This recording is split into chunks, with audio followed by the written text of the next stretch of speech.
The Therapist and the Coach podcast is a space for real relational conversations about what it means to be human. In a world obsessed with fixing, achieving, and self help, we invite you to pause, lean in, and discover the wisdom already inside. Together, we explore how healing, growth, and transformation can happen not in isolation, but in connection. Through open hearted dialogue, we challenge the myth of self regulation and self improvement, offering instead co regulation, psychological safety, and the power of being seen.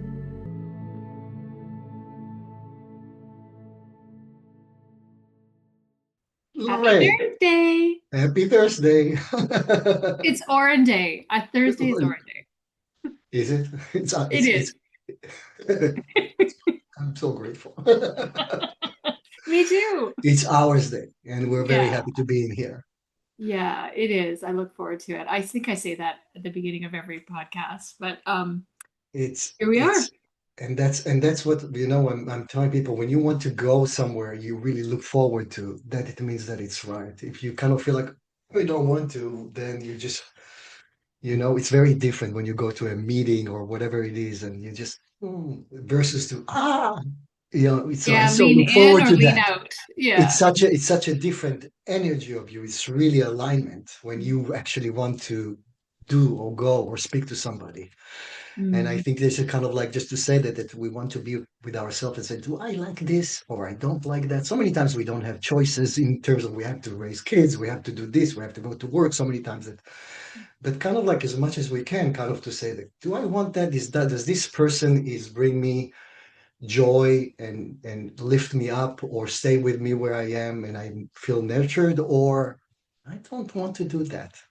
So kind of like give yourself a permission to be you and do you, that's okay. Yes, I do know. So And it's this for us I think it's Thursday is something with it's on the calendar for us to do, but it's like such a joy to come and be together with whatever it is that we absolutely, are. absolutely, it's fulfilling. And I appreciate you sharing all your thoughts about that, the like, the don't like, the making discerning choices and Yeah. noticing what you feel you want to lean into and what you want to lean back or just avoid altogether. Really, there's lots of information for us to help Mm, us make decisions about. yeah. And my language around that is very much anchored to soul designs and the work that I do. Soul designing being our original makeup, our pattern that, and really life and our decisions moment to moment, the choices that Yeah. we have. Yeah. If we're Yeah. using that methodology of, is this aligned? And what does alignment feel like in me, and what does misalignment feel like? And that's such a great place of discernment and ability to know and start to build trust with oneself as far as what's right for Exactly. oneself or what might not be at a certain time. um, Absolutely. Absolutely. on that Ye- topic, so I know I celebrated the fact that Soul Designs, a reflective guide to creating a practice of fierce honesty, vulnerability, and courage, is A out on. beautiful book from the inside out, if Yeah, I so may this say. is my guidebook to soul designing. So Yes. that's a good segue, actually, to just reminding folks that I'm so excited about this. And I'm bringing up this Finding Your Way Home guidebook that I wrote and is on Amazon. Because the second book that I've been working on, and it's a guidebook, it's not a novel or anything, this is actually reflective of my coaching work. So, since this is the coaching and the therapist and the coach podcast, a lot of the methodology and what I see happening in the coaching field. So this is for coaches, but it's also quite a fascinating read because I think it also speaks to what's happening in the world. So the full title of this book is Reclaiming the Heart of Coaching, a SourceWorks guide to understanding the difference between commodity coaching and source-based coaching. So this also is on Amazon, and really just trying to put some language. You and I have talked about how important language is, and just putting some language to what I see happening in the world where human beings are commodities, and this idea of coaching, and we've talked about healing and the co-regulating space and how that changes our brains, all that stuff lands in this space of being together and listening and seeing and being seen and being heard and loved anyway. Just that space. So that's what the source looks. So huge accomplishments on my side. I would like to And celebrate it bravo. here. And I recommend to anyone that value human heart and value love and, pro-choice and want to Mhm. know all about that to get this book because it's Thank wonderful. you. Yeah. Thank you, Oren. Thank you. Yeah. So, one other bit of business before we jump into our topic, which you and I decided we were going to Yeah. continue with along with the imposter syndrome or Right. non-syndrome. I have a hard time saying syndrome because, it's something that you don't necessarily have to live with if you choose to work at, eradicating it within oneself. But we talked about, we're going to talk about individuation today and what that means from a psychological standpoint. I have my own take on that from a coaching perspective. We can play in that space. We didn't want to put this at the end in case people don't make it through the 30 minutes of our podcast. Um, but we are ready to invite people to this space and we're going to keep it really simple. There's no website to go to, there's no landing page to go to. There is someone to reach out to by email, and that is my assistant, Angela, at support at souldesigns.ca. So SOULDESIGNS.ca. Support at souldesigns.ca. And if you put podcast or join podcast in the subject, she'll just send you the link and the time. And you And just, send like this in the description, we can send the yeah, email so in so the people subject heading, in like the of your subject. email, Yeah. if you want to come and join this conversation real time on audio or video, you do not have to join by video. Just audio is fine.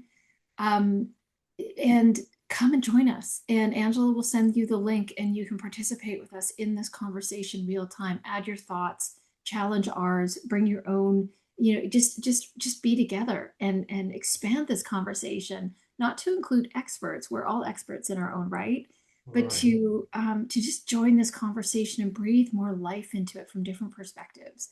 So yeah, so again, that's what we're doing, keeping it really simple. It's an email. Exactly. And exactly. And you said something so important. I think if people don't want to show their face or even their identity, it can be a voice, because we understand that sometimes it's being, in this kind of platform, it's being vulnerable, and so many people are not ready for that, but they want to share their voice or talk. Can be, Yeah. doesn't have to be with any identity, just it can be through the voice with different name, whatever it is, and join our conversation. Everyone is welcome. And on that note, if you want to be anonymous, yes, please. Yeah, And yeah, as long yeah. as you're not intending to be disruptive, but if you want to be anonymous because that's safety for you, and you don't know how to make yourself anonymous on a Zoom platform, let Angela know that and she'll send you exactly what to do. So super easy. It's a few buttons, but you just need to know where they are and a few clicks and you're anonymous and you can Exactly, participate exactly, with comfort and exactly, safety that you have agency over. So thanks exactly. for bringing that up. All right. So that's our, I guess we've never really had a That's business to the deal with at business the part of beginning, but yeah. yeah, so let's jump into the conversation. And I love it when you start, I really appreciate it when you start from your perspective around these things. And we base this in the psychology, and then our conversation expands and we add in, and it just grows from there. So if you're okay with that, I would love for you to maybe define this idea of individuation from a psychological perspective. Right. Thank you. I mean, you actually started with something so important to define what is individuation. A lot of us, many of us, so many times you see people who are very independent, Mhm. meaning that they might be young or all of that, like young adults, and they're doing everything by themselves. They live by themselves, men or women, and they're very independent in terms of action, in terms of being in the world. And that's sometimes, so many times is sometimes it is saying that they are individuated, they are their own, but so many times this is not the case. meaning that you can see two sides of the same coin. People who are visibly dependent, they just, you can see they're scared, they want to be next to somebody, they need somebody with them, and that's very obvious. Versus people who said, I don't need anybody. I'm good by Hyper myself. independence almost. Yeah, yeah. So it's actually doesn't mean that they are individuated inside. It means that they don't trust anyone, and then their defenses, it says like, I'm going to do it by myself, because they don't trust that anybody can be there for them based on their experiences in the past. So it is really important for me to start by saying that so many times when you see something and you see, oh, that person is completely, like, you can see from the same home, one kid is visibly, dependent, and the other one is completely gone to the other side of the world and doing their own and feels like they're completely independent. That might not be the case. It might be that they just have different ways to cope with dependency by actually running and producing and keeping themselves up and alive, but anxiety drives driven them. They cannot stand a second by themselves. They might be medicated constantly with things that society tells them this is actually a Mhm. good thing. You get more wealth, you get a nice apartment, you get the dog, all the things that you need to get in order for society to show to society that I'm a successful. So you can be Mhm. successful, but still very dependent inside, because you have to keep going regulating yourself, because you are in a way half inside. You complete it with other things. Could be completed with another person that you're with, that you Mhm. both dependent on each other, maybe very successful, maybe to the world you're showing that you made it, that society tells you that you are a success. You might be a success in terms of financially, but inside you might be not be able to live without each other. And I'm not talking about love. I'm talking about Yes, dependency. you're talking about codependency or I'm talking about dependency. codependency that actually has to do with the individuation. Because if Yeah. you're not really, I usually show it in a very simple way. The way that relationship actually can work in a healthy way, any kind of relationship, is when we are whole, like let's just have a circle, a whole circle. Then the other person is another whole circle. And then you kind of interact on the way and you share some things together. Not when you hear all these songs, oh, he complete me and I complete her. That's usually not a good sign, actually, because we don't want anybody to complete us or to give us something that we cannot inherently have from the inside, meaning that we're not. Yes, thank you. Thank you. Thank you. Beautiful. Because if we are half and another half, then imagine that you cannot move. It's like almost you have a rope around you, Mm. both of you. You can't live with each other, but you can also be independent and move without that. Mm. So the individuation part starts actually. By the way, before I start, I wanted to ask you if you have anything to say, because I didn't start actually saying all where it starts, but I want to hear you first of all before I dive in. Okay, I really appreciate that because I do have some things to say because I'm so big on language. We're talking about dependency, but and you use the language healthy relationship. There is a word associated with that, and that is interdependence. Interdependence, where these two circles. So I held this up because I do have little cue cards. So we've got, and this could be female, female, male, male. It doesn't matter. This is just a, I guess Yeah, a yeah, heterosexual couple, but there's an overlap, but it's not an enmeshment. It's not a consuming of one another. There's a healthy, me and a healthy them. And then there's this place where we interact. And then there's the relationship, which is actually a separate thing altogether that we both contribute to. exactly. Um, so there's that. So this idea of interdependence. So if people are thinking, oh, they've heard the word codependence, but maybe they've never heard the word interdependence. And there was something else I was going to say, but I think we'll just leave it there because I'm really curious as to oh, Carl Jung. Carl Jung, I believe this is a concept that he introduced. So if anybody wanted to research where this methodology or thought began around individuation, it is Carl Jung. And individuation is the lifelong psychological process of integrating the conscious and unconscious mind to develop a unique, authentic identity and achieve personal wholeness. You're talking about the whole. So that's where that language also is actually in the definition of what individuation is. So I just wanted to offer that as a grounding and an anchor You know, because you that's described good. so much and everything Yeah. that you just said sort of like sits on that definition. So thank you for asking. I am complete. Thank you for saying all these important things. Please dive off the diving board. So we're going to dive now to the beginning of life and how the process of individuation happens. And that comes from a branch of psychology that calls object relations, that everything is built on the relationship with another person. That basically the process of becoming whole, because when we are born, we're completely dependent on our parents, right? We Mhm. just cannot feed ourselves. If we didn't have the attendance of mom or dad or whoever it is, we'll die. So the whole process starts and end with individuation. Doesn't mean that you're alone or you're separated, but you have you as a whole if all the ingredients are there. Now, nobody is completely whole. That's not going to happen. And our parents have their own. Hey, are you sure? No, it's so Okay. the sure thing is you're perfectly imperfect, including me. That's love. That's eventually love. It's like to accept everybody for exactly who they are. And that comes not being whole as perfect, but being whole as being who you are, and live your own life independently. So the process starts with us getting born and very, very young infants and dependent. That's what we call the fusion part. Mom is fused with mom, whoever is the take care. Usually it's the mom that holding the baby and basically fused with the baby, almost one in the beginning. Mom, because the babies have no way to think for themselves. They didn't develop brain capacity to think at that point of time. So it's all kind of like emotions and impulses, and they don't know what they need. So mom is basically embracing inside, not only physically, to be one with the kid, which starts actually in utero. It's one.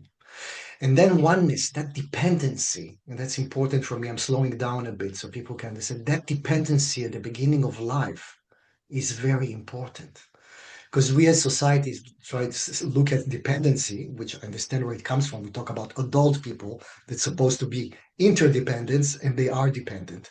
That's where the problems, are manifest themselves. Mm.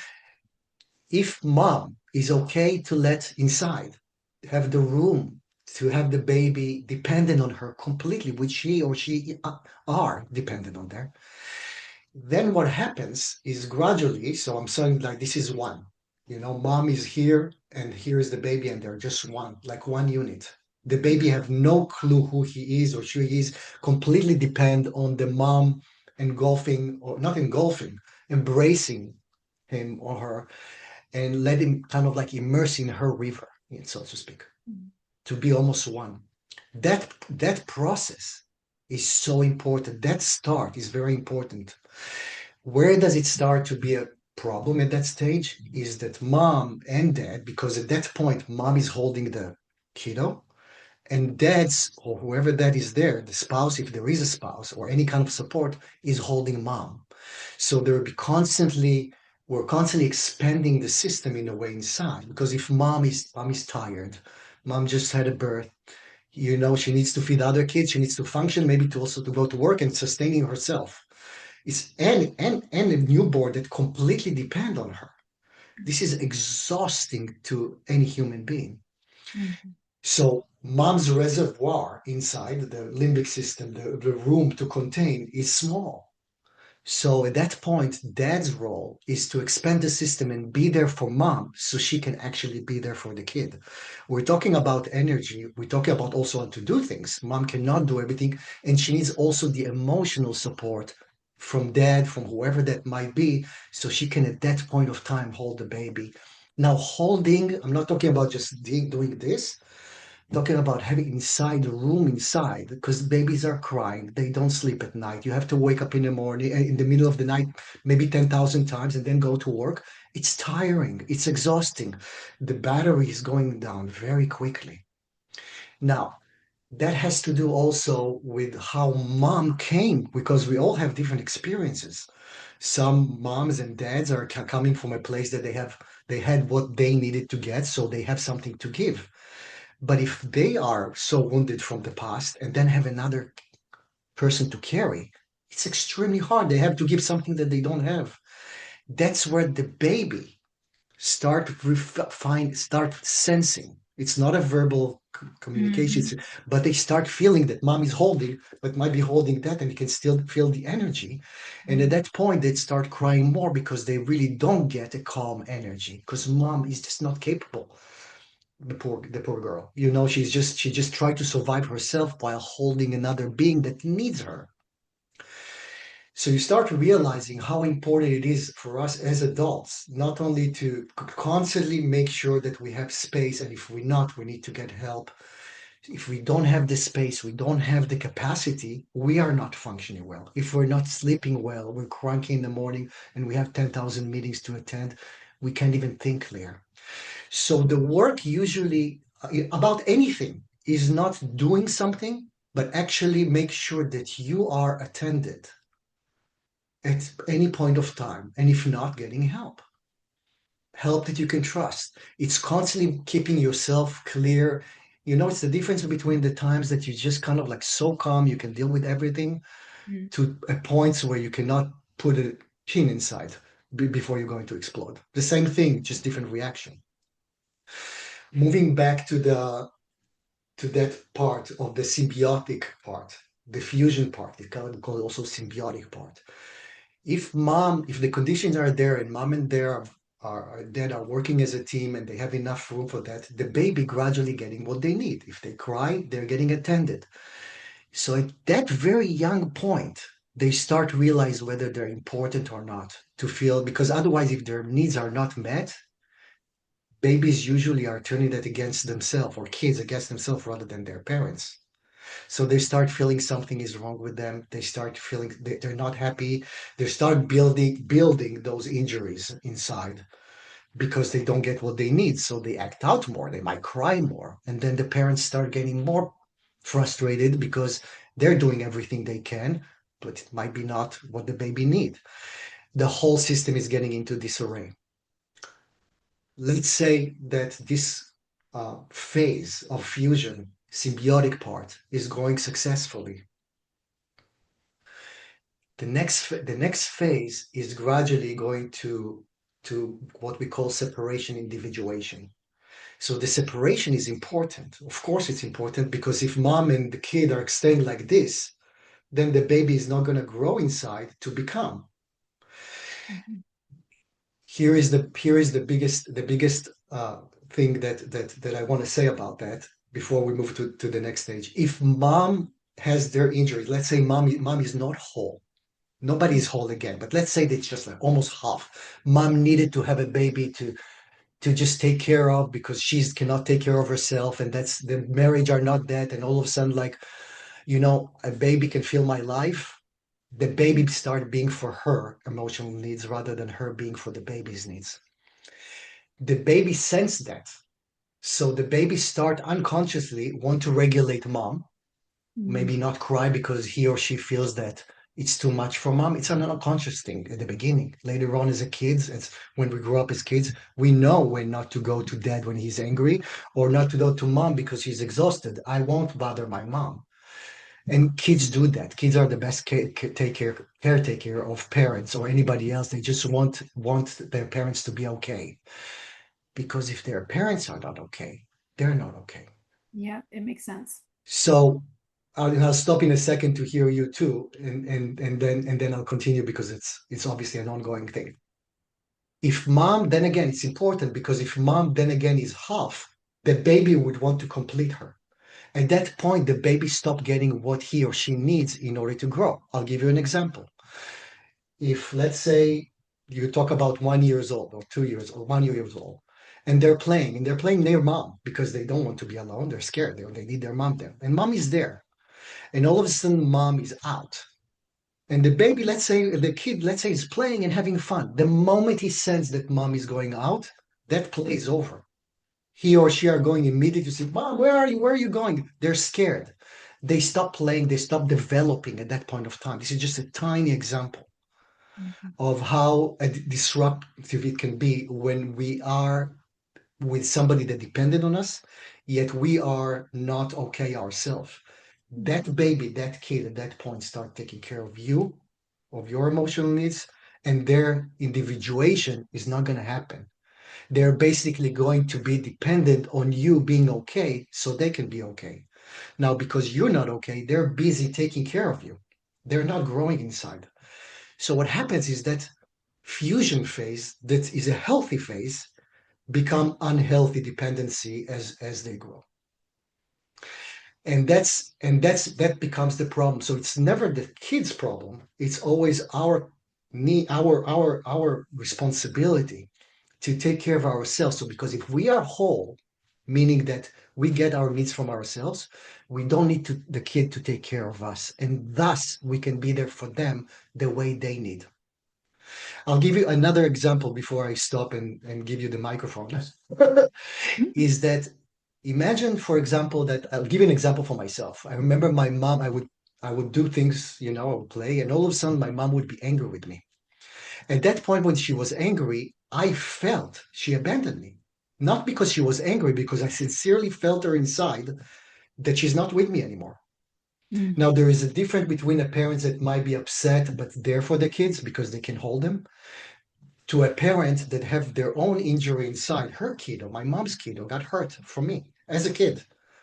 But because her kiddo inside probably experienced the same thing and nobody was there for her, the little young parts of her reacted to me as a kid and basically tell me, "You're not good. How could you hurt me?" I'm a kid. I'm going to do things that going, if you're not healthy, it's going to hurt you.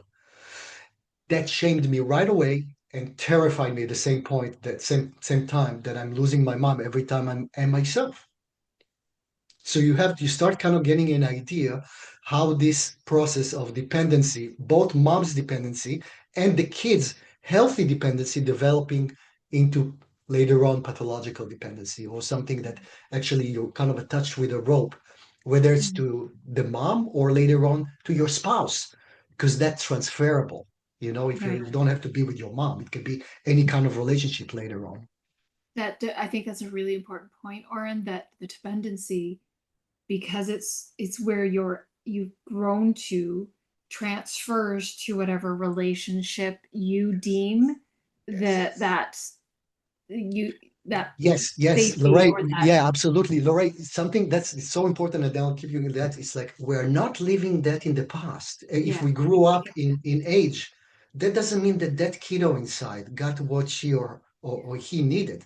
It is going with us. That's the problem. That then again, they were dealing later on in life with so many addictions and agonies and dependency. It stems from that place. well, it's the human paradox. It's the conundrum of being human. Wherever you go, there you are, and running from who you are doesn't help, because usually those parts of yourself are, where, they show up. It's like, They wait would a minute, show you up. followed me here. You would Wherever show. you go, there you are. Yeah, So absolutely. so it does explain that a lot. I just want to acknowledge, because we're trying to keep we've got 3 minutes left in our half-hour podcast. I know. So I do want to acknowledge that the way you're speaking about family, because there might be a variety of different perspectives, people hearing our podcast here, that it's just how you're thinking about it and explaining it. But the idea of family has evolved. And you spoke to this a little bit, but I just want to highlight it, that the caregiver, being the parent, could be a blended family. It could be two dads, it could be two moms, it could be a throuple. There's so many different evolutions of what, and to the definition of what family is. 100%.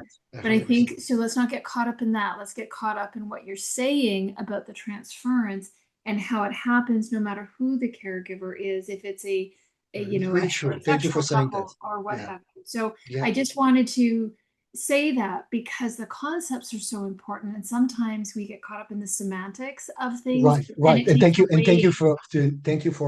for making that point. It's so important. You're absolutely right. Yeah, yeah. Caretakers can be somebody that a friend, a maid, somebody that you au pair And that then, actually yeah, raised you rather than your parents. Whoever is that that bond. object, that yeah. That bond is transferable. And I also, if we in honoring the 30 minutes. Obviously, there's more to say here, so I'll let you wrap up in whatever way you can. One of the things that really strikes me is the lifelong process of this. And while we're talking about the potential for injury and or individuation not happening, and for the pathology to develop, there's also a continuum. So pathology is one Absolutely. extreme. There's a Absolutely. continuum of how this might show up and become problematic. And dependency isn't necessarily a holistic thing. It could be dependency in one area, but independent in another, 100%. because you don't have that um, whatever the conditions are of that relationship. And then it's relational, that this is inherent because we are relational beings. We Yeah, can't extract relational beings. ourselves from our social reality. So by trying to escape through alcoholism, through Netflix, through all these different ways, running around the world, like there's all addiction, whatever it is, at the end of the day, it all comes back to us. And the All comes healed back to self us. Yeah.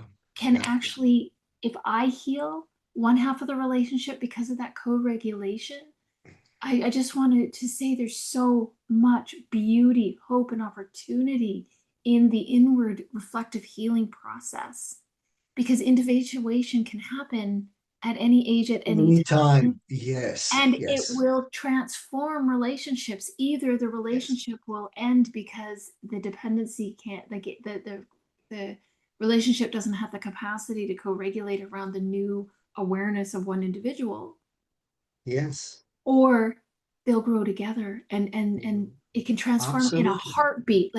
Like intergenerational patterns can heal an entire family because one person 100%. has made that change.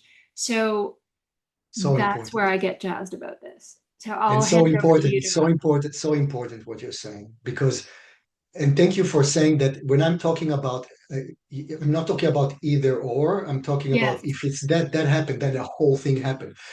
We have different, all of us, literally all of us are wounded in that way or another. It's wounded doesn't mean to it's be the that human condition. it's a human conditions. We are, our parents then again thought that the best that they could do at that point of time, they got it from their own parents, tried to do the best they could. It might be that the injuries are going prolonged throughout the intergenerations, and then we continued better. But the good news is what we're doing here is to get people to help people to understand what it takes, really truly takes. And it's not reading, it's not technique, it's not any of it.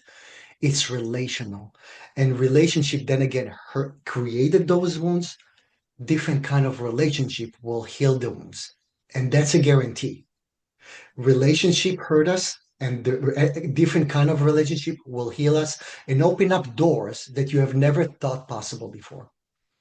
Gosh, the way you said that is so profound. The I call it the rock and the hard place. I've talked about the conundrum, but the idea that the relationship that if it's relationship that hurt us, it's relationship that heals us, and yet that sounds so, it's so easy to say, and yet the chasm between those two, of mistrust, of fear, of not allowing myself to be hurt again, because my psyche, which is so adaptable and brilliant, has put in these behavior patterns and mechanisms to not ever be hurt in that way again.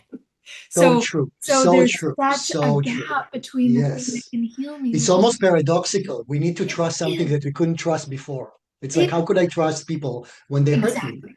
Exactly. There's a lyric in a song by Nico Case. My own blood is too dangerous.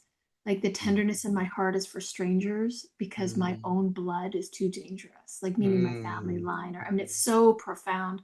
But It is. again, what I really hope that people are partly taking away from this conversation, along with your brilliant explanations, is that this is a human condition. Yes. One is not wrong for having these wounds, for No. feeling like an imposter. And it's the idea and the shame around thinking I'm the only one that keeps Right. us isolated, which is Right. why we're inviting people to this conversation. We want you to be part of our development, co-regulation, and expanding awareness around these Yes. topics. So Thank beautiful. you for saying that, Lorraine. That was beautiful. And that it's possible to truly actually have a different reality. It's just Mm, then again, not so many times with the way we were taught that actually put us in that dependency and that shame and that nothing else is possible. mm, It is possible to have a very different life experience and healing. And then again, all of us need to heal from that injury or another. There is no shame. It's not like something bad. It's a human condition, as you said. But mhm, we were shamed not in a way to keep ourselves in the same place, to being controlled or being dependent for the sake of others needs other people's dependency that need us to be dependent on them. mm, It's true to mm. also governments and systems and all of that. Yeah, it's systemic in the same way it's It's systemic in systemic. So families, I it's systemic. right. So I think that we can stop here for because we have there is the section of individuation that I There's haven't part talked two about. and maybe Yes, part three yeah, they're going to be as we part roll. three because we just started it, and then I will talk about what happens after phase one and how actually individuation is possible. Okay, beautiful. I appreciate you so much, and I am excited about this ongoing topic and conversation. Absolutely, there's a lot Um, of good things to come. yes. And I just want to invite people not to do anything, just to reflect, just to sit, because we're a lot of them doing, just kind of soak it. Mm, And then we'll have more discussions to really understand the process of why so many times we are at that point in life when we might not be happy, we might not be happy with the relationship. It's important to understand where it comes from, because then we have the language and the understanding how to go about that to heal it. And it is healable, if that's a mm. word. It is now. It is now. Let's It's create our healable. own glossary for our It's podcast. healable. So, one of the things that I would like to leave with today, and wrap things up, is something that I just observed in us, because part of what was exciting to us, because we just met and our third conversation was our first podcast episode, was we wanted to evolve our relationship in real time, like because and model relationship, and we're doing that one conversation at a time. And something that we do, well, you do, and I hope I do it too, is we yes and each other. So I really noticed that today. Again, I hope I do it, because a yes, but the but discounts everything. It discounts the yes. Right, It wipes right. it out. It's I kind of call it, holding things together rather than this or. yeah, I call it a butt wipe, if I may.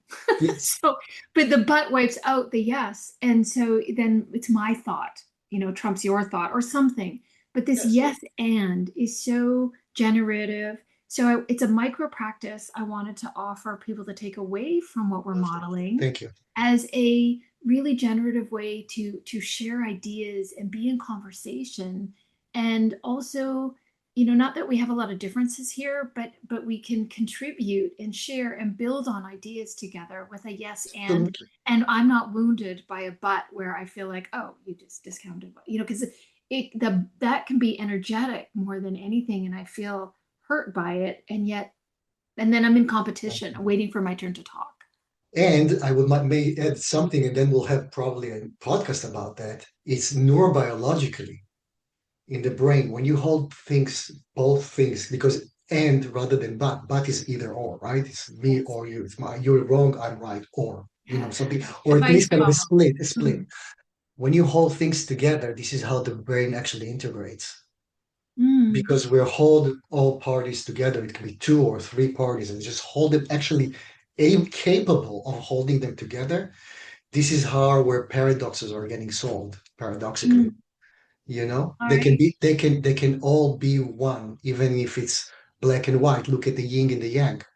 The black part wouldn't be without the white part wouldn't be without the black one. Yes. Together, they're having this beautiful harmony.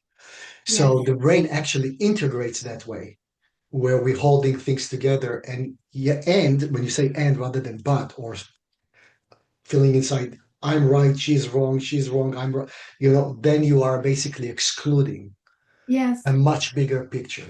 Yes. Oh, so what a beautiful micro practice that's emerged in our way of communicating, which I just want to highlight and offer as a practice for listeners to take into their meetings, into your marriage, into your parenting, and just see what happens. Just play with it. The other invitation that we made at the beginning of this was to join us. If you feel the pull, the tug, the inkling, and you feel a little fear, if you feel the fear and that excitement or anticipation is there, please heed the call and join us. Reach out to Angela at support@souldesigns.ca and send the link. And we look forward. Promise to be very kind to Yes, whoever and that might be, welcome. because we cannot not be. So It's a that's space who of we yes are. and. So your perspectives are Exactly. welcome here. And Exactly. Exactly. yeah, so we had a hard time staying at 30 minutes today, but I think it was all right. Yeah, it's Okay. okay. All It's right. okay. We're human. All right. Goodbye, everyone. And thanks for listening and being here with us. Bye, everyone. Bye, Lori.